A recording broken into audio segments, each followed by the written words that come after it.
Deputado, quer dizer que o senhor deixou de novo o PT em polvorosa, nervosíssimo. O seu vídeo, antes de eu entrar no programa, estava com 136 milhões de visualizações. Né? E a gente está aqui trazendo várias informações, porque o que o senhor anunciava naquele vídeo ali era muito claro que aconteceria, né? Que o Lula está querendo jogar a culpa no Bolsonaro. Já temos aqui várias informações, vários números provando que isso é uma grande balela, uma grande balela. Então, de que maneira vai ser combatida mais essa mentira do governo? Ora, Lacombe, primeiro, eu fico muito feliz com essas visualizações, não porque, enfim, isso me engrandece, não, mas é porque é uma demonstração de uma revolta do brasileiro e que está dando um sinal claro. Existe alguma coisa de errado no Brasil. Porque dos 10 vídeos mais vistos em 24 horas no mundo, eu tenho 4. E não são 4 vídeos de dancinha, de TikTok ou de qualquer outro assunto de entretenimento, não. É sobre o Pix, sobre o se tá caro, não compra, sobre o anúncio de que o Pix, o que eles queriam fazer, recuou, e esse vídeo de agora a respeito, né, do rombo do INSS. Ou seja, algo está acontecendo no Brasil e precisa, um sonho que eu tenho, é de ultrapassar, né, o nível simplesmente da rede social, que é extremamente importante, mas que as pessoas façam disso uma ação, né, factível também, que seja nas ruas ou que seja até mesmo em qualquer lugar que eles estejam. Eu nada mais fiz do que falar a verdade, afinal de contas, isso é um ato revolucionário hoje em dia, né? E quando você combate um governo de mentira, isso é a maior ameaça que eles podem ter, né? Do tanto que fizeram uma força-tarefa para poder combater o meu vídeo, mas não fizeram uma força-tarefa para poder combater a corrupção dentro da INSS. Assim, é algo inacreditável.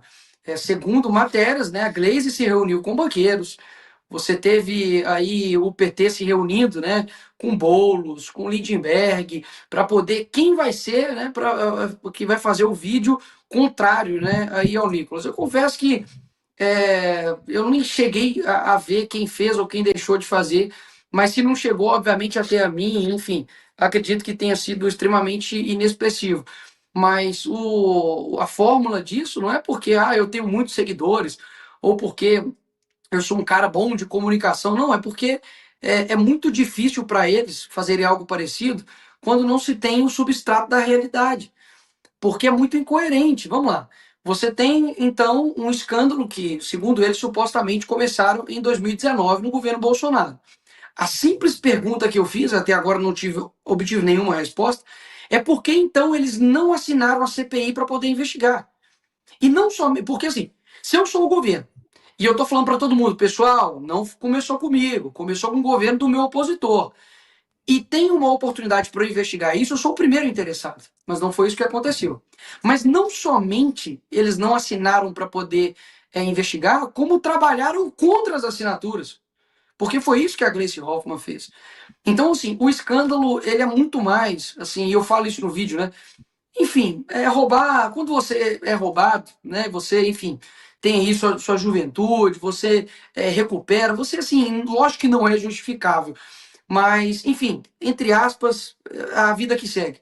Mas quando você rouba de pessoas que são vulneráveis a ponto de serem pessoas doentes, como o Silvio aqui falou, pessoas que são analfabetas, pessoas que não sabem ler, não sabem escrever, pessoas como, por exemplo, índios, né, estão sendo roubados, pessoas que, segundo aí matérias também, criaram idosos, ou seja, eles roubaram pessoas que existem e pessoas que nem existem. Tinha uma quadrilha especializada em fazer idosos que nem existiam. Isso é um nível de maldade que, de fato, é selo de qualidade petista. Então, fico, digamos assim, grato, por um lado, pela mensagem ter chegado a tantas pessoas, né? E recebi vídeos de idosos que eram, enfim, PT e que agora, enfim, passaram a compreender o mal que é esse governo. E essa é a nossa intenção, né? Porque eles eram uma represa, né, gigantesca, só que a gente está fazendo algumas brechas, né? A gente está fazendo algumas rachaduras aí e nessa fronteira aí e vamos desgastando, né, esse governo porque é o que ele merece. Afinal de contas, são muitas vítimas mesmo. Meu direct, Lacombe, tá assim, tá uma coisa. Se eu tirar print de tudo, sabe? Aqui no chat também, como a Ana leu, tem várias denúncias.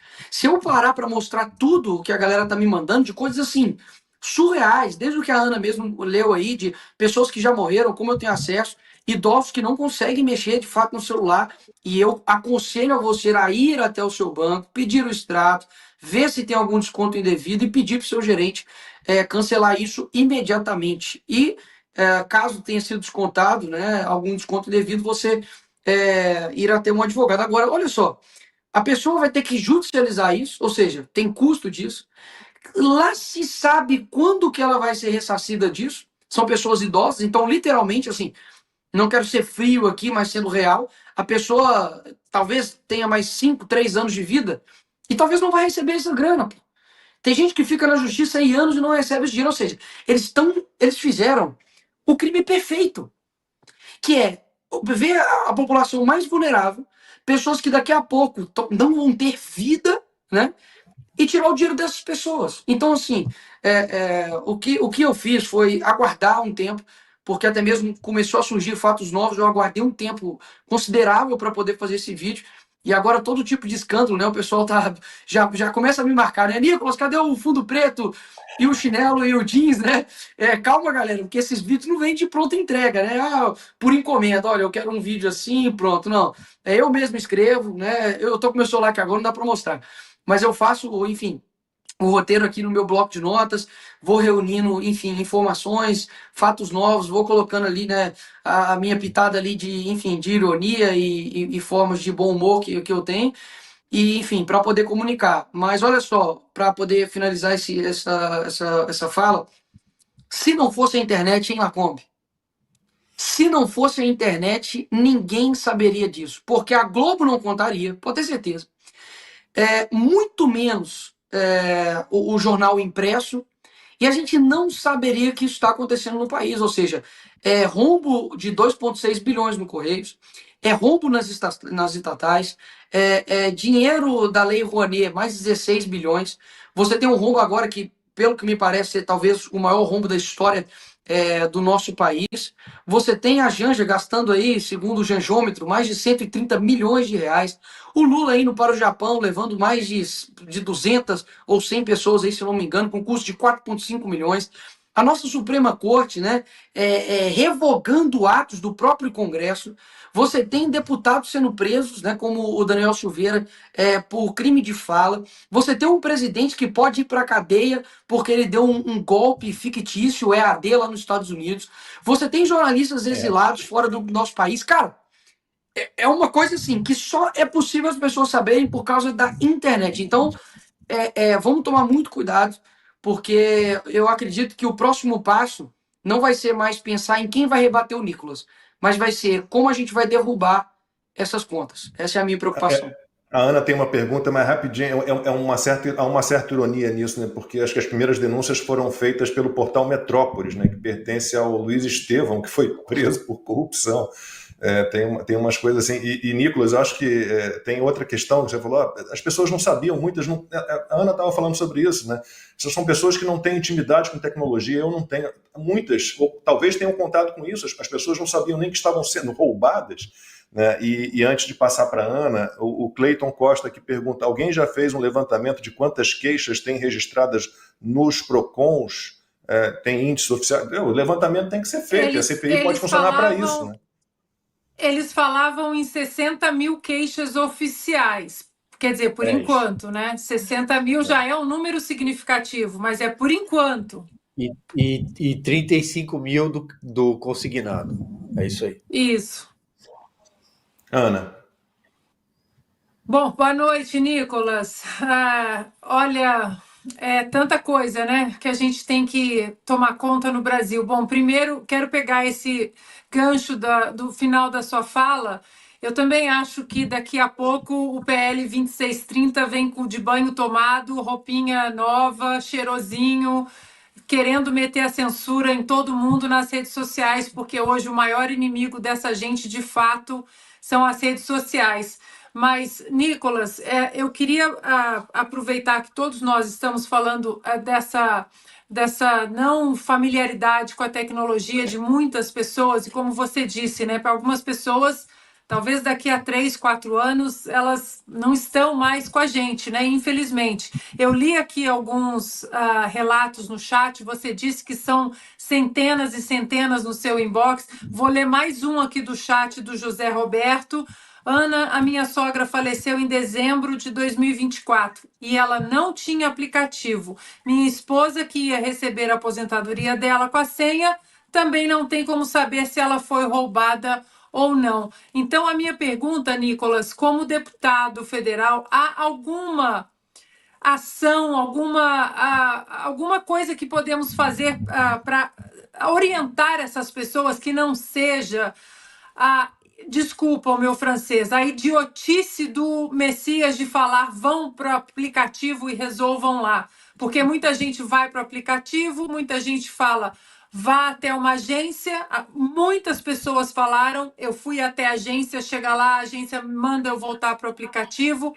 Alguma ação concreta que o Congresso, que a Câmara possa demandar para a União? Vocês têm que fazer isso aqui para pelo menos resolver o problema de imediato para aquelas pessoas que não têm familiaridade com o aplicativo.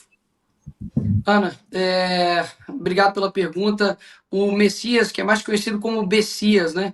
Eu peço para que você só faça uma breve pesquisa aí, porque ele recentemente agora quis me descredibilizar, falando que um deputado lacrador fez um vídeo cheio de fake news, etc. Eu falei, ó, você fica na sua, que senão eu vou fazer um vídeo só seu. E aí eu acho que ele não vai falar mais, não. Mas se falar de novo, tá, eu deixo aqui assim, comprometido que eu vou fazer um vídeo específico sobre quem é Messias ou Bessias, né? Enfim, quem é o pior, né? O nosso Messias ou o Messias de lá, né? Vamos ver. O que acontece? A gente protocolou um projeto de primeiro momento para poder suspender todo tipo qualquer, né, de desconto indevido, sem justificativa, ou seja, é algo já a curto, médio prazo, né, para que isso não aconteça mais. Eu entrei na justiça juntamente com o vereador Guilherme Kilter para poder incluir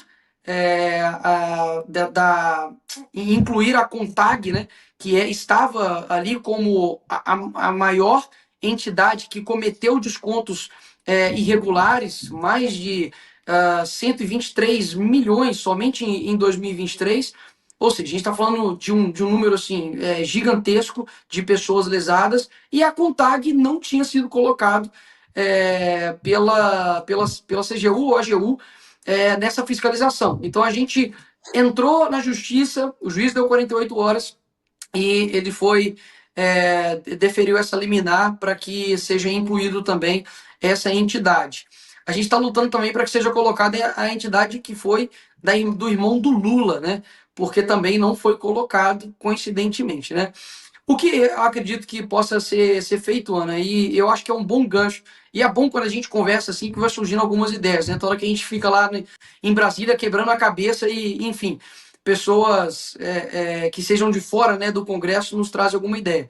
De fato, eu não tinha raciocinado de fazer algo no sentido de impulsionar o governo a trazer transparências com relação, por exemplo, à quantidade de reclamações, à quantidade de pessoas lesadas. Muito embora, é muito difícil eu dar na mão do algoz para que ele faça algo sobre transparência. Né? É tipo eu falar assim, assassino, quantas pessoas você matou? Segundo eu matei só 2. Então é difícil eu entregar isso na mão, poxa, de AGU e CGU para que façam esse trabalho. Até mesmo porque eu deixei bem claro que a AGU poderia ter solucionado isso lá em 2023, com diversos processos judiciais que estavam lá de casos já sabidos de descontos indevidos, e o ministro que foi indicado pelo Lula sentou nisso. Então, eu acho complicado fazer algo para colocar na mão deles uma certa transparência. Eu acho que a gente tem que fazer. Eu tive, digamos assim, uma rápida conversa de ouvido com o presidente da Câmara, Hugo Mota. Falei com ele sobre as 2 pautas mais importantes que nós temos agora no nosso país, que é a anistia, e quero fazer um breve paralelo aqui só na nossa conversa, de dizer, né, que nesse Dia das Mães, né, se você teve a oportunidade de passar o dia com a sua mãe, muitas pessoas não passaram por conta de uma injustiça, né, gigantesca. Mas outros criminosos, se talvez a mãe deles estivessem viva, né, estavam passando com as suas mães, né? Vários corruptos condenados a Lava Jato, pessoas que de fato saquearam cofres públicos, estão soltos aí no Dia das Mães. Então, a anistia é uma pauta, inclusive foi feita a marcha, né, ali em Brasília, que foi um sucesso, algo gigantesco. É impressionante a força do Bolsonaro, numa quarta-feira à tarde, colocar mais pessoas do que a Erika Hilton lá, que não deu ninguém, culpou a Lady Gaga, né? E a segunda pauta mais importante, que eu falei no pé de ouvido ali também do Hugo Mota, é a questão da CPI do INSS, seja ali na Câmara, seja a CPMI ali no Congresso, né, juntando Câmara e Senado. Muita gente talvez possa achar que, não, CPI não dá em nada. Eu posso dizer algo para vocês? A CPI, por exemplo, da Covid, ela deu, digamos assim, um insumo para a perseguição ao Bolsonaro e todos os outros que estavam envolvidos. A CPMI do dia 8, que ela foi assaltada, né, pela esquerda, ela também deu base para a esquerda também começar algumas narrativas. Mas a CPMI do dia 8, durante 6 meses, todas, repito, todas as narrativas de golpe de Estado, de não sei o que, nós destruímos todas elas. Desde quando o hacker Delgatti foi lá, ou quando o G. Dias também foi lá, todos os convidados da esquerda, nós destruímos as narrativas. Então, eu acredito que até hoje mesmo, se a própria população, né, a maioria delas, segundo pesquisas, mostraram que não acredita que Bolsonaro deu um golpe de Estado, eu atrelo isso ao trabalho que nós fizemos na CPMI do dia 8 e também a outros trabalhos, claro, né, paralelos que foram feitos por outros parlamentares e por outras pessoas que também não são parlamentares, né, vocês mesmos, pessoas que são influenciadores, comunicadores, jornalistas, mas a CPMI tem um poder muito forte, por quê? Ela é uma comissão parlamentar de inquérito, ela tem poder de delegado. Esses dias mesmo, numa CPI das Bets, uma senadora deu voz de prisão à pessoa que estava lá no momento. Não estou falando se foi certo ou errado, só estou dizendo da capacidade do poder que há essa comissão. Então, nós estamos trabalhando para isso. Eu sei que não é fácil, e mais uma vez retomo da importância de ano que vem a gente ter uma Câmara e um Senado diferente, para que a gente consiga colocar lá pessoas de pulso para poder fazer o que precisa ser feito, e não o que os amigos querem que seja feito. Deputado, antes de falar um pouquinho mais sobre a CPI do INSS, deixa eu só ler 2 superchats aqui do Matheus Rodrigues de Oliveira. Ele diz o seguinte: trabalho com direitos previdenciários. Minha mãe, Maria, começou a ser roubada em março de 2024. O senhor Jorge, que eu imagino que seja um cliente dele, começou a ser roubado em julho de 2024. Aí em outro superchat, a senhora Mônica começou a ser roubada em março de 2024. A senhora Maura também está sendo saqueada e ainda não conseguiu visualizar a data por problemas de dados cadastrais. Então, a CPI poderia ajudar nisso tudo, com certeza poderia. Procede a informação de que a oposição está dividida quanto ao processo de impeachment do Lula, aí falando do impeachment, que só por conta desse escândalo do INSS, se não me engano, são 3 pedidos feitos já. Lacombe, sim. Dividida, eu diria que não. Mas há uma porcentagem que compreende que não é momento de impeachment. O que eu já deixei claro, enfim, até mesmo em alguma das nossas reuniões, é de que quando nós fomos para o Fora Dilma, eu não estava pedindo entra Temer. Nós sabemos que era uma consequência, mas nós sabemos que o impeachment também, além de tudo, ele é um ato político. Nenhum partido deseja ter aí 2 impeachments na sua história. E era o que poderia acontecer agora com o governo Lula. O presidente Bolsonaro deu uma entrevista no começo desse ano, né, dizendo que, olha, não tem que deixar sangrar, sabe? São pessoas que estão sendo lesadas, né, pelos crimes, enfim, e pelas mazelas que o governo Lula está fazendo. Então, se cometer um crime, tem que ser impeachmentado, né? Frase de Jair Bolsonaro. Então, eu concordo com essa posição, até mesmo porque, poxa, o processo de impeachment da Dilma todo, se eu não me engano, durou 6 meses. Nicolas, mas quem poderia assumir era o Alckmin. Problemas. Até mesmo porque daqui a 6 meses, daqui a 1 ano, ele não vai, sabe, nossa, vou mudar o Brasil e ele vai ser um candidato mais difícil para o Jair Bolsonaro. Peraí, o Alckmin não é o picolé de chuchu? Por que a gente está com medo desse cara? Eu acredito que o certo ele precisa ser feito. Você tirar esse cara com o apoio popular das pessoas e outra. Ninguém tem o domínio sobre a vontade popular. Ninguém pode se colocar, Lacombe, como nós só vamos na rua por causa disso, nós só vamos sair na rua por causa daquilo. Não, as manifestações da Dilma foram espontâneas. Depois, obviamente, surgiram grupos para poder, enfim, organizar o carro de som, para poder pagar panfleto, para poder divulgar quando era o dia, mas não tinha nenhum monopólio da pauta das pessoas irem para as ruas.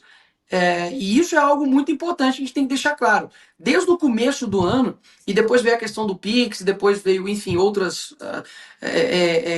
desgastes do governo Lula, eu deixei bem claro que eu gostaria muito de ter ido para a rua esse ano pelo um Fora Lula. Eu acho que é uma pauta abrangente, eu acho que as pessoas estão abrindo seus olhos, eu acho que mostra uma força internacional muito forte por uma pauta que, poxa, como assim esse tanto de gente não está querendo mais o Lula? Sim, é uma realidade.